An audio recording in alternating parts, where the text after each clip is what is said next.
হযরত আনাস রাদিয়াল্লাহু তাআলা আনহু বর্ণনা করেন, রাসূলুল্লাহ সাল্লাল্লাহু আলাইহি ওয়াসাল্লাম বলেন যে এই দুনিয়ার দৃষ্টান্ত হচ্ছে ওই কাপড়ের ন্যায় যে কাপড়টা কেটে দেওয়া হয়েছে আর একটা সুতার মধ্যে ঝুলে আছে। যে কোনো সময় এটা ছিঁড়ে পড়ে যেতে পারে।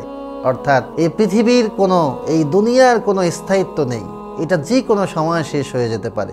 একদল লোকের কাছে এটা সুসংবাদ, আবার একদল লোকের কাছে এটা দুঃসংবাদ। কাদের জন্য দুঃসংবাদ?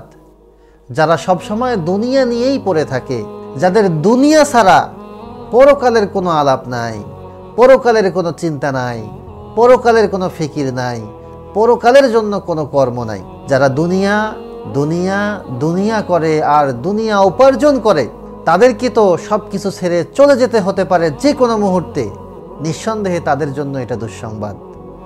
আর তাদের জন্যই সুসংবাদ যারা পরকাল নিয়ে চিন্তা করে। দুনিয়ায় যাদের দারিদ্রতার কষ্ট, ক্ষুধার কষ্ট, পরীক্ষার কষ্ট, বিভিন্ন ধরনের মুসিবতের কষ্ট, রোগের কষ্ট, শোকের কষ্ট, নানান কষ্টে জর্জরিত, কিন্তু পরকালকে ঠিক রাখেছে যে তার কোনো চিন্তা নেই। তার এটা ভরসার জায়গা, আশার জায়গা যে খুব তাড়াতাড়ি যে কোনো মুহূর্তে, যে কোনো সময়ে এই দুনিয়ার আমার কষ্ট শেষ হয়ে যাবে। যখনই আমার দুনিয়ার কষ্ট শেষ হয়ে যাবে, যখনই আমি দুনিয়া ছেড়ে চলে যাব, আল্লাহর হেফাজতে যখন চলে যাব, তখন আল্লাহর মেহমানদারি শুরু হয়ে যাবে। কবর থেকেই আল্লাহ তাআলা মেহমানদারি শুরু করিয়ে দেন। অর্থাৎ যারা পরকাল নিয়ে চিন্তা করে, পরকালের জন্য কাজ করে, আল্লাহকে সন্তুষ্ট রাখে, তাদের দুনিয়ার কষ্ট, দুনিয়ার মুসিবত, দুনিয়ার পেরেশানি খুবই সামান্য সময়ের জন্য, খুবই অল্প সময়ের জন্য।